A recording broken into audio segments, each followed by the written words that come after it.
Hey guys, welcome to my Winterween reading sprints.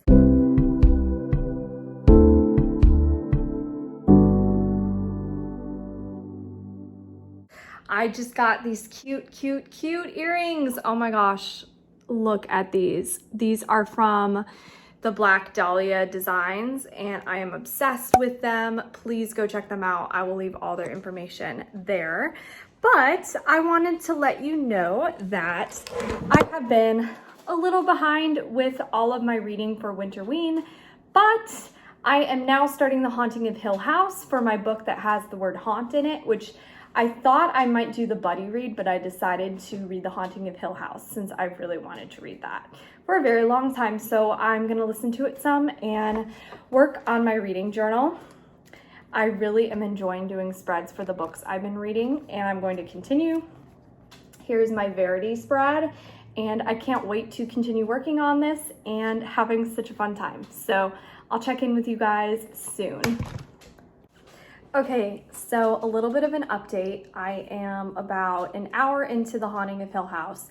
I'm listening to it at 1.5 times the speed, so whatever that actually is, I'm not sure.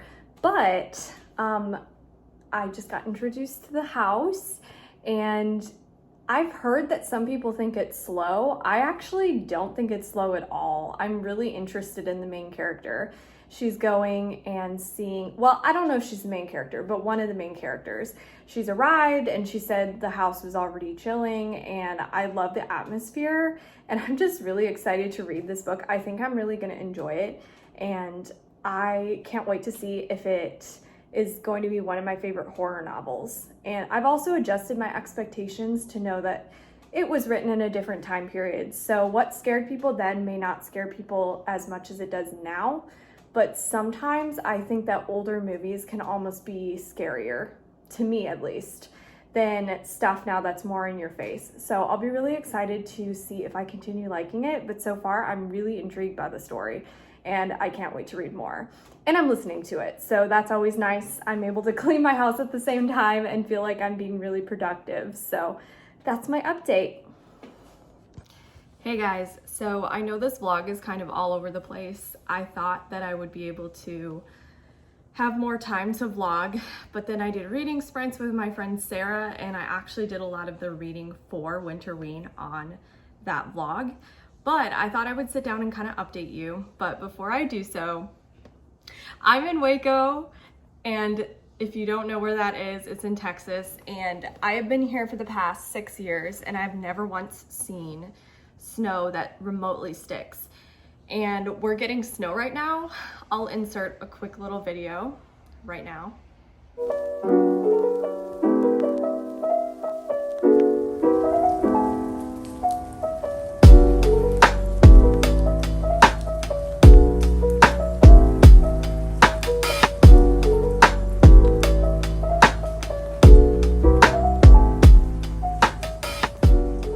But yeah, we're getting snow right now and it's so bizarre. It feels so odd. I'm happy about it, of course, but it's just so unexpected. So my husband and I are gonna go take a walk on campus and just kind of experience snow in Texas. I don't think it's really gonna stick. It seems kind of wet, but yeah. Anyway, I just wanted to share that kind of crazy news. But I wanna kind of wrap up what I thought about The Haunting of Hill House. So I know I said I was really excited and enjoying it, and I thought that the setup was really interesting and it was really building for such an interesting novel. And I am just so bummed out because honestly, I did not enjoy it after the setup. The setup was great, the atmosphere was so cool, and I loved how they talked about how the house was built, like how it was all kind of not proportional. I really loved that and it gave it such an eerie vibe, but it was building and then nothing happened. Like very little happened. There were only tiny little slightly creepy things. And like a lot of people have said before, different era, different things scared people. This was a very, new thing to be written about and it was very shocking for people. But in 2021, it's like I've seen so much horror that everything in here was just so not scary. I don't know how else to say it. Like, it just felt like, oh, was that supposed to be a thing that's happening? Because that didn't even feel like something happening. It felt like a fleeting thought or a fleeting comment. So I ended up giving it only 1 star. I feel kind of bad, but honestly, it didn't vibe with me and I didn't really enjoy it. I was listening to it on audiobook too, and I was really enjoying it in the beginning. As you can see, this clip is going to be so different from the beginning when I was so hopeful about it.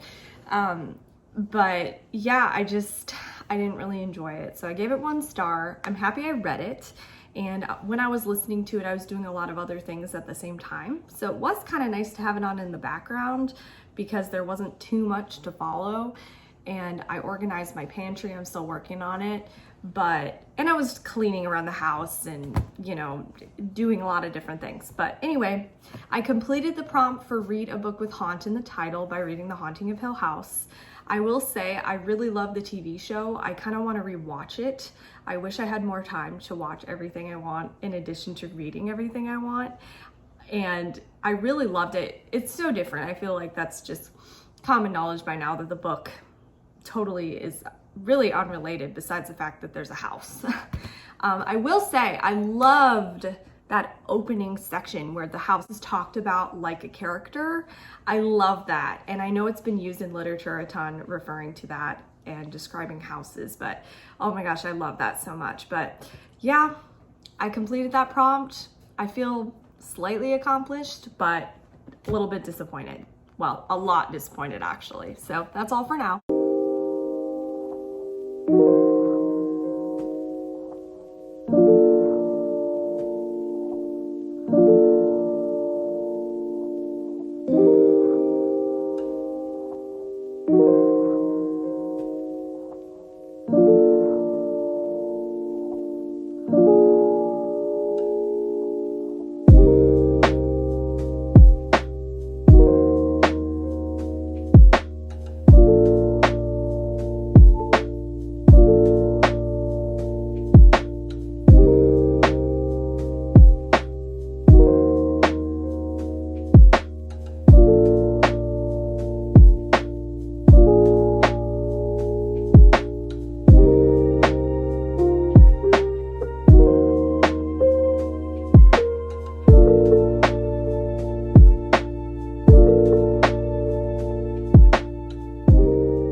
Hey guys, so I'm going to be doing a voiceover about my thoughts on The Haunting of Hill House, as well as I'm thinking of ending things while I'm kind of doing this little bit of a scrapbook.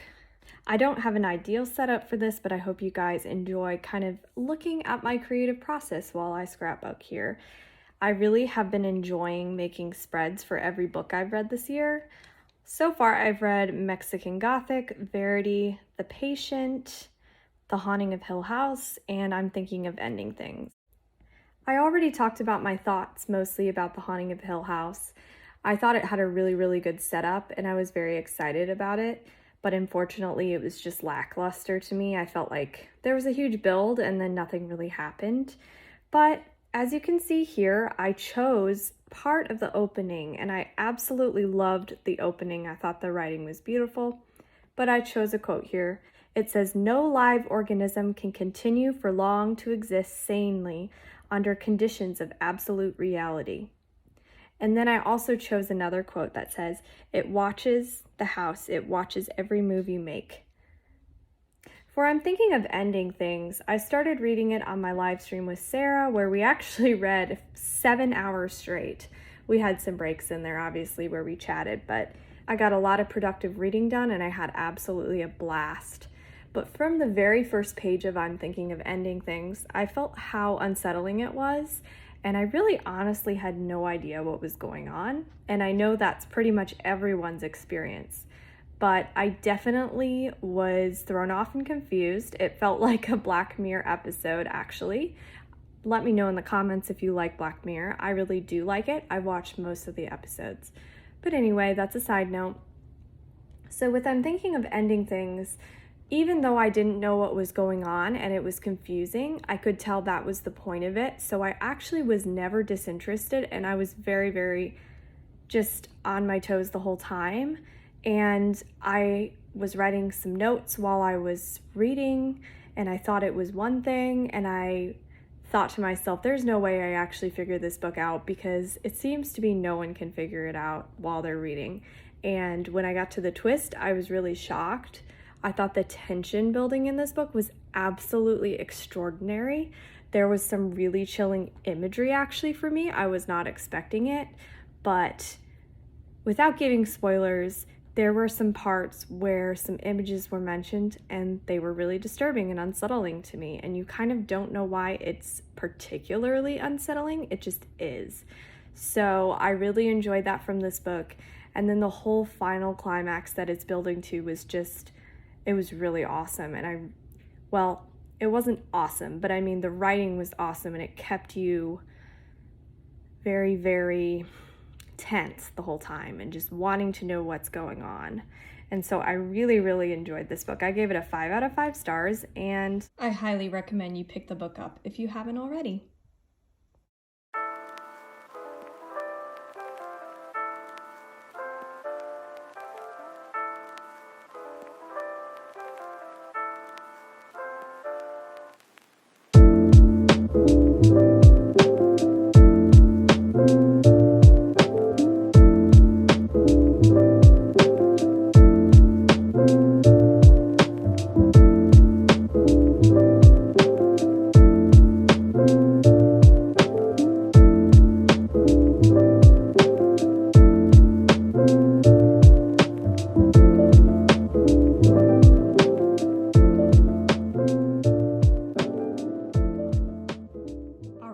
So I started reading The Patient on a reading sprint with my friend and finished it then as well. And also I gave it 5 stars. I absolutely loved it. But I am showing you my reading spread that I made for it. I'm covering this up just because this is a quote that is found at the end of the book, and I don't want to spoil anything for anybody. But as I talk about it, I'll just kind of have it here so you can look at what I did for it and this Polaroid. So I really, really liked this book. It was quite short. It was only, I think, 204 pages maybe. So it was definitely a short story, and I counted this for the 5th prompt, which was read a short story.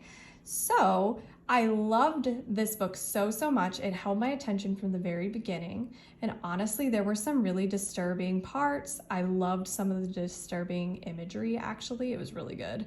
And it just took a crazy turn, honestly. I was not expecting what would be at the end of the novel, and it had a really, really good last couple pages to it. It was just chilling down to the last word, honestly.